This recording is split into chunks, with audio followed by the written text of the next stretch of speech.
আসসালামু আলাইকুম।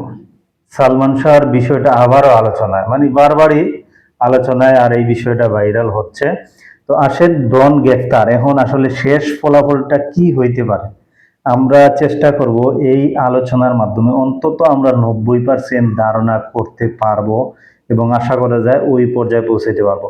আমি একজন সালমান ভক্ত হিসেবে এবং এই যাবৎ যত কিছু ঘটছে তার পরিপ্রেক্ষিতে আলোচনা করে তিনটা রেজাল্ট বের করার চেষ্টা করব এবং সেখান থেকে আমরা আশা করা যায় একটা ধারণা নিব, 90% অন্তত একটা ধারণা। প্রথমে আসেন, সালমান শাহর জনপ্রিয়তা অনেক বেশি।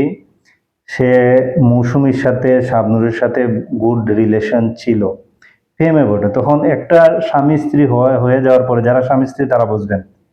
হ্যাঁ, ছেলেদের বেলা হয়তো যদি আপনার বউ কারোর সাথে শুটিং করে এটা আপনার লাগবে, মেয়ের বেলায় তাই লাগবে। তো যাই হোক, যেমনি হোক একটা দ্বন্দ্ব হয়েছে, এখানে পারিবারিক আরো ঝামেলা হইতে পারে। কিন্তু সালমান শাহ, প্রথম কথায় আসেন, সালমান শাহ তো স্বাভাবিকভাবে মরে নাই। সে কিন্তু আত্মহত্যা করছে। সেটা কি ছিল কারণ, কার জন্য করছে, এই জিনিসটাও স্পষ্ট না। দেখেন, এ যাবৎ তিনটা তদন্ত হয়েছে। সিআইডি 1997 সালে তদন্ত করছে, আত্মহত্যা বলছে। তারপরে পিবিআই 2020 সালে দিল, আত্মহত্যা বলছে। তারপরে 2014 সালে একটা প্রতিবেদন, বিভাগীয় বিচার বিভাগে একটা তদন্তের মাধ্যমে প্রতিবেদন দিয়েছে, সেখানে আত্মহত্যা। তো বাংলাদেশের মানে এগুলা সালমান ভক্তরা এবং পরিবাররা গ্রহণ করে নাই, এরও যথেষ্ট কারণ আছে।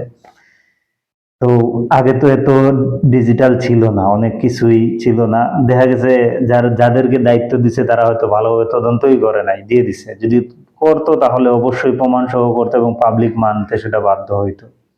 কিন্তু পরিবার এবং সালমান ভক্তরা এই জিনিসটা মানে নেই। এখন দেখেন, এই 25 সালে তো আবার এই যে সালমান শাহর মামা আবার হত্যা মামলা দায়ের করেন ঢাকায়।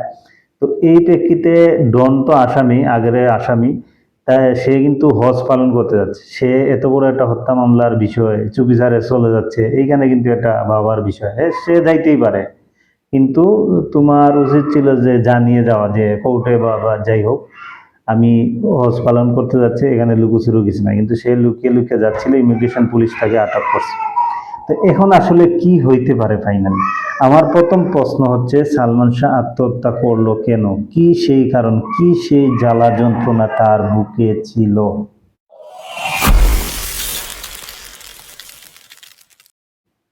এই জিনিসটা আমাদেরকে জানাইতে হবে সালমান ভক্তদের। কেন সে মরছে, কি কষ্ট ছিল তার? সেখানে হইতে পারে শাবনূরের সাথে প্রেম, একসাথে হোক, প্রেম হইতে পারে, এটা এক জিনিস। এটা হইলো, বলেন আসলে কি সেই কারণ। তারপরে আসেন যে ডন, সে যদি ওই দিন বন্ধুই হইতো তাহলে বন্ধুর মৃত্যুতে সে অবশ্যই আসতো, শাবনূরও আসে নাই। ঠিক আছে, শাবনূরও আসে নাই। এবং পরিবার যখন, সালমান শাহ যখন মারা যায়, পরিবার কিন্তু পরবর্তীতে তাৎক্ষণিক বুঝতে পারছে যে এই জিনিসটা তারা তদন্ত করে, সিগারেটের কুশা পাওয়া গেছে, ফেনে অস্বাভাবিক রশি লাগানো ঝুলানো, তারা এই জিনিসটা মানতে পারে নাই। এখানে দেখেন, 6 সেপ্টেম্বর যে তদন্ত শুরু, এবং প্রাথমিক তদন্তে বলা হয় যে সালমান শাহ অপমৃত্যু রেকর্ড করা হলে পরে হত্যা মামলা দেওয়া হয়।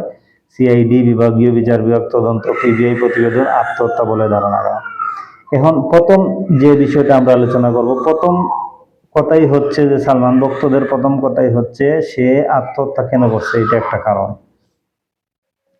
দ্বিতীয় কথা হচ্ছে ডনের সাথে সামিরার সম্পর্ক। এটা আগে তো আর ছবি এডিট করা যেত না, আগের ছবিগুলা তো রিয়েলি এডিট, যেটা সেটা বোঝা যায় ডনের সাথে। এবং ইদানিং একটা কল রেকর্ডও ভাইরাল হয়েছে। তারপরে সালমান শাহর যে কাজের যে ছেলেটা, ওই ছেলেটাও মানে লাপাত্তা, সালমান শাহর কাছে যারা মানে নিউজ করতো। তারপরে এখন আরেকটা বিষয় আসেন যে সামিরা, তারপরে আজিজ মোহাম্মদ ভাই, রিজভি, এরা কেন দেশে নাই, দেশে আসে না, কি সেই কারণ? ভাই, আমি যদি কোনো হত্যা মামলা অভিযোগ আসে, আমি যদি জড়িত নই, আমি বুক ফুলে আসবো, আমি চ্যালেঞ্জ গ্রহণ করতে রাজি। এরা কেন দেশে নাই, এরা কেন দেশের বাইরে আসে না, এর কারণ কি? এটা হচ্ছে 2 নম্বর কারণ। আর এখন হচ্ছে ডন কেন পালিয়ে যাচ্ছে, এবং তার কাছ থেকেই আমরা আশা করব, ডন এই বয়সে আসছে, সালমান শাহর আম্মা তো বলছেনই, ওরা স্বীকার করুক, আমরা ক্ষমা করে দিব। আসলে এখন অনুরোধ হচ্ছে এই তদন্তটা এমন পর্যায়ে নিয়ে যাওয়া হোক, যাতে সত্য উদ্ঘাটন হয়। আমরা এই এত বছর হয়ে গেছে আর ধামাচাপার মধ্যে থাকতে চাই না যে আসলে কি সেই কারণ আত্মহত্যা, সেটা কি কারণে আত্মহত্যা এটা একটা জানবো। এবং সামিরা বা তার যত আসামি আছে তারা কেন দেশে নাই, দেশের বাহিরে কি জন্য।